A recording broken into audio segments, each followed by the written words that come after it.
Hi, welcome to Coffee with Carrie. Here's your host, Carrie Lazat. Hi, everyone, and Happy New Year. Welcome to Coffee with Carrie. I am your Director of Cable and Community Relations, Carrie Lazat. And we may have noticed that I'm in a new space. I'm away from my desk and now in our new podcast studio that is still work in progress, but we wanted to kick off our first show in the new studio. And there's actually another show being produced right over there in our bigger studio right now. If you're interested in producing a show like this podcast or in a big studio, we've got the email address right there on our screen where you can get in touch. And if you're watching the recording of this, not watching live, the best way to see this show and trustee meetings and other locally produced content is to search for our YouTube page, which is Bloomfield Community Television on YouTube, and click subscribe. This show is really me talking to people who help keep the township running and making it a wonderful place to live and work. And today I am so delighted to welcome our fire chief, Chief Don LeRoy. Welcome, Chief. Hi, thanks for having me. Thank you. Thanks for joining us. And we have 5 people watching. And I should mention that if they want to say good morning, we have someone saying hello. Good morning, Crystal. Thanks for watching. So if people, and I put this on the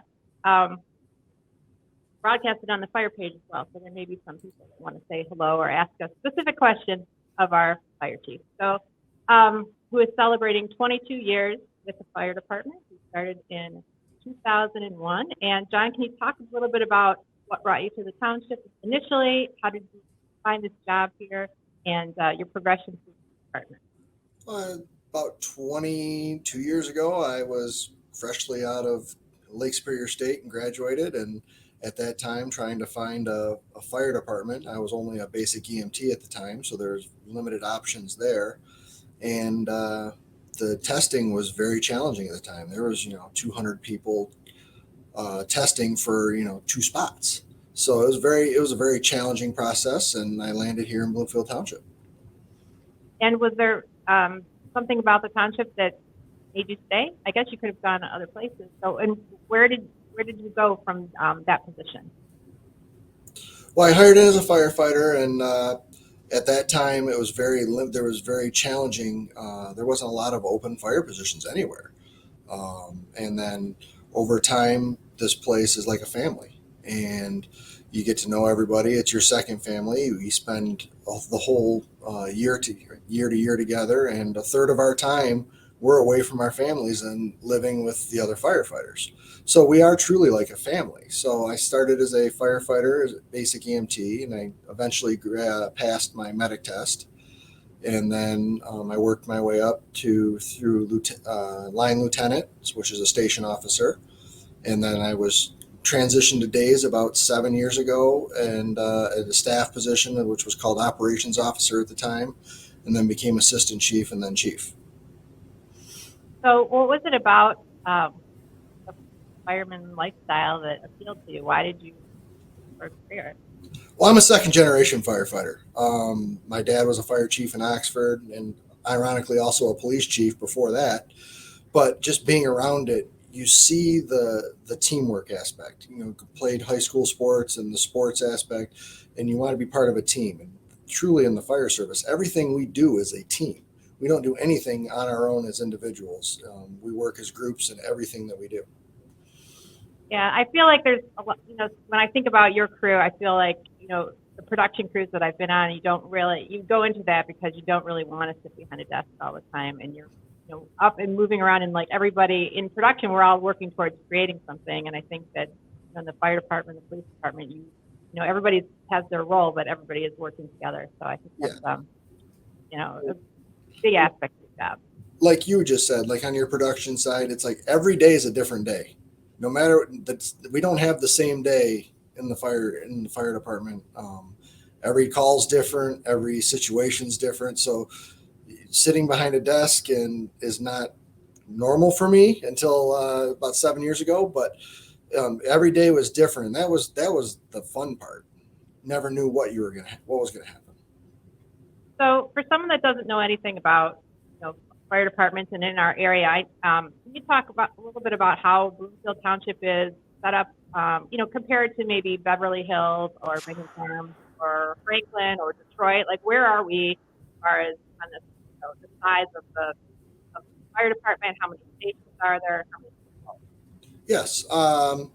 We are a full-time 24/7, 365 operation. We have 61 personnel. It's basically breaks down to, correct my math if I'm wrong, but 18 firefighters, paramedics per shift. We have 3 shifts. And then we have several staff positions here consisting of an EMS coordinator, an assistant chief, myself, and then the fire and life safety division, which is the fire marshal and 2 fire inspectors. And what are the fire inspectors? What are they responsible for? The fire inspectors fall under the fire marshal, and their job is to provide commercial fire inspections on an annual basis. They go to all the commercial businesses in the township and enforce the fire code. And then they also, on any structure fire, are in charge or involved in the investigation process to try to figure out what was the cause of the fire. We have 4 stations here in Bloomfield Township, and one of them is on Westview. So that's Station 2. That's Westview runs between Adams and Squirrel on the east side of the township. We have Station 4, which is on Franklin Road, just north of Square Lake. We have Station 3, which is basically Maple and Telegraph. And then we have Central Fire, which is here on the township campus, right across from Andover High School or Bloomfield Hills High School. So, what is the relationship like with other departments in Oakland County when there's a big incident that happens? Want to describe one of those times? It basically falls down into 2 different mutual aid type of scenarios. We have a mutual aid organization that we are part of with now 11 other fire departments.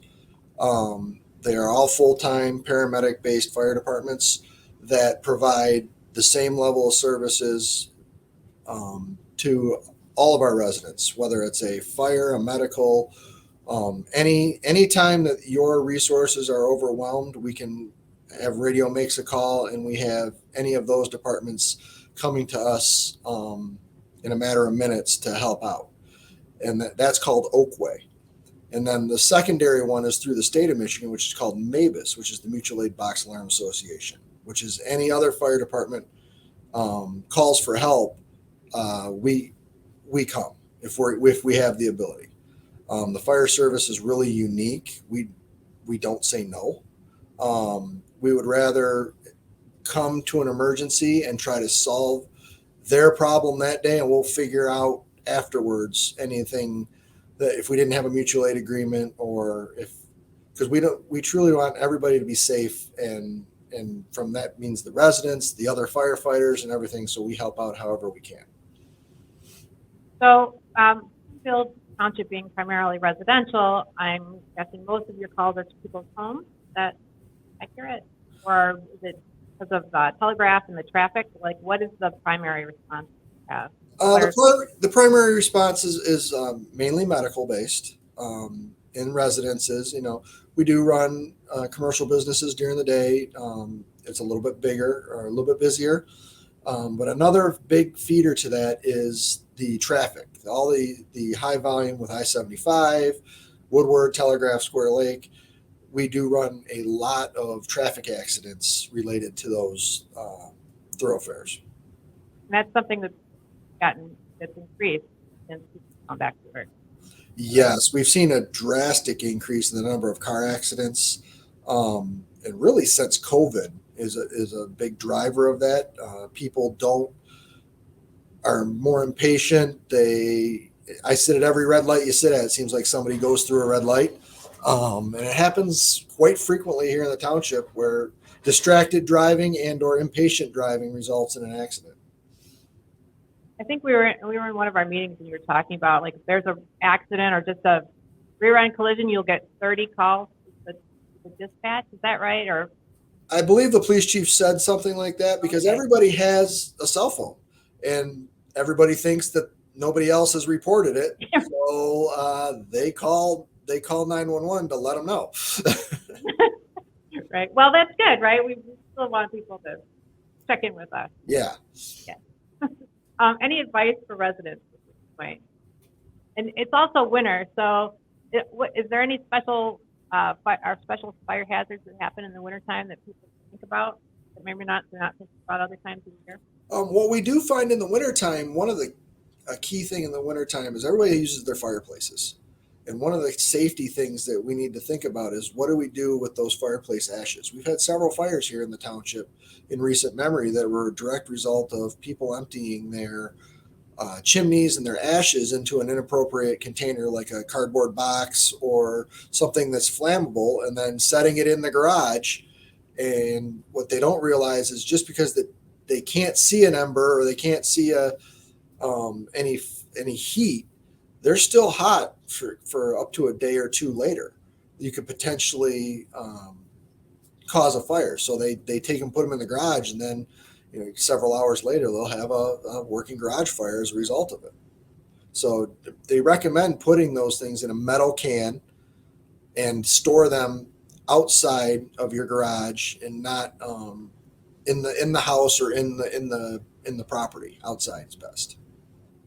So I'm just thinking about my fireplace at home, and I don't know if you don't empty the ashes very often. So is that a better approach? Is just to kind of let them sit there for a while, and then after they cool down? But I mean, how often should we be, getting rid of our ashes? Yeah, I know what you're saying. I think everybody's fireplace and situation is different. Some are bigger, some are smaller. They may have to empty it after every burn. Some can go several days. The best thing to do is, if you can, leave them for a while. If you can't, have a proper container to dispose of them in. What about those electric ones? They only need to get plugged into the wall. Is that right? They shouldn't be plugged into a strip? Correct. We need to limit the amount of electrics, the strips that we use, and not overload them. And the big thing is not put items that draw a lot of electricity into an electric strip as well. Those are made very cheaply with thinner wire on the inside of them. Most people don't recognize that, but they do tend to, they heat up and they melt very easily. So if you have a high drawing item like a fireplace or a furnace or a small space heater type or anything that draws a lot of electricity, it's best to plug them directly into the wall. So I think that we talked about your fire marshals a little bit. Are they the ones that go into the schools and talk to the kids about fire safety, how to get out of the house? Yes, we do a two-pronged approach. Every October is Fire Prevention Week, and all of the fire stations, the classrooms schedule fire truck visits and things of that nature for a fire safety talk. We also have an enhanced program, which is starting next week, that the Fire Marshals Division handles, which is instructing all of the second graders in the Bloomfield Township or Bloomfield Hills School District. They get one-on-one classes. It's like a safety. Each week they address a different issue with safety. They do they get the smoke trailer out there. They do crawl, get low to get out of the buildings. What smoke detectors sound like, and all the different aspects of safety from cooking and things like that. And they do a pre-test and a post-test to see what they've learned, and then they come back the next year and see if they've retained it. Well, I was in second grade a long time ago, and I have to say that I think that we did, the stop, drop, and roll. I think that was like something that starts at that age, and because of when the officers come in and they're in uniform and they're talking about fire, it's just like it's so exciting, and I think those memories of that kind of basic training really stick with you. So I'm sure it's fun for the officers. And it has shown its benefits over the years. We have seen a reduction of the number of fires in the township up until the last couple of years. And we truly attribute that to the last couple of years. More people are home since the pandemic. We've seen more cooking fires. We've seen more of the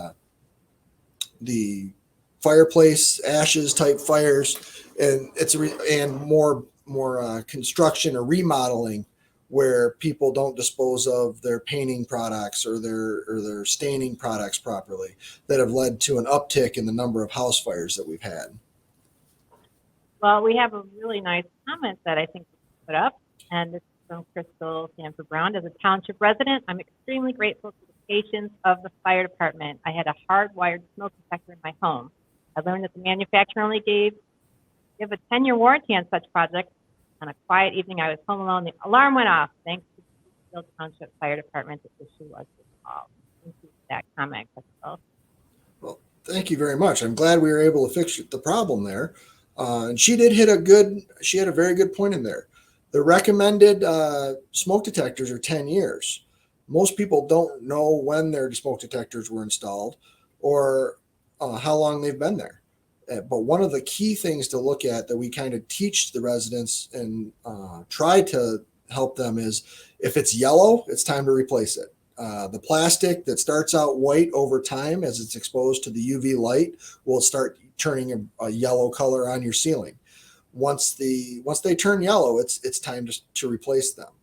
And the manufacturers have gotten pretty smart with this, because now if you go to any of the big box stores, they're actually selling smoke detectors with a lithium battery in it that only last 10 years. And then the last 10 years, they're designed to shut off at 10 years and be replaced. Well, that's helped everybody out. So, can you tell me why is it when it starts to, it's usually like at 2 o'clock in the morning, that little chirp. It's a lot of times, or it's at 2 o'clock in the morning, you're not busy and now you can hear it, but it may have been doing it before that point. Oh, right. Okay, you're right. So I know we have a lot of special equipment in the township, and some of that we pay for, the residents pay for through taxes. Some of it comes from grants. And right now, we are building a new fire truck. So talk to me, let us know, what is this new fire truck and how is it different? What kind of resources will it bring to the community? Sure. About 15 years ago, Chief Pache started a project in conjunction with the Penske Corporation, got us a used beverage truck, and that truck was retrofitted to become a heavy rescue. It already had high miles on it. It was an older truck, but we made it into an apparatus that would fit our needs and help the needs of all of Oakway. It has a mobile air unit on it that helps us fill SCBA bottles on fires. It has big, huge aero board on it for traffic control on car accidents. It has a huge light tower on it to provide lighting at fire scenes. It has a lot of specialized equipment for technical rescue, which is hazardous technical rescue, which is confined space, trench rescue, building collapse, and things like that. And then it also has all the hazmat equipment on it also. So this truck was very heavy, and it was almost to the point where it was overloaded. And through the efforts of Treasurer Keeps and State Representative Venugian, we were able to procure a good chunk of that money through the state of Michigan, over half the truck to replace it. So I'm happy to say right now that truck is in the process of being replaced. With everything that's going on with supply chain issues and orders, busy time for them, it's going to take over 2 years to finish. Hopefully we'll have it by this time next year. It's looking like December of this year is when we'll receive it. And it's going to be a new state-of-the-art truck that'll house all that equipment for the next 30 years. Oh, that's fantastic. So I think we should have a party. Celebrate. So is there anything else that you'd like to talk about today, John? No. If anybody Well, has I think you questions, answered a lot of my questions. Good. And, you know, I didn't come from government, so every time I talk to you, I learn something new about what we do and the way we're able to service the community and how everything works. So hopefully our viewers feel the same and they've learned something today. So thank you for your Carrie. time. Thank you. Thank you, everybody, for joining Coffee with Carrie, and we look forward to seeing you next time. And thanks for watching.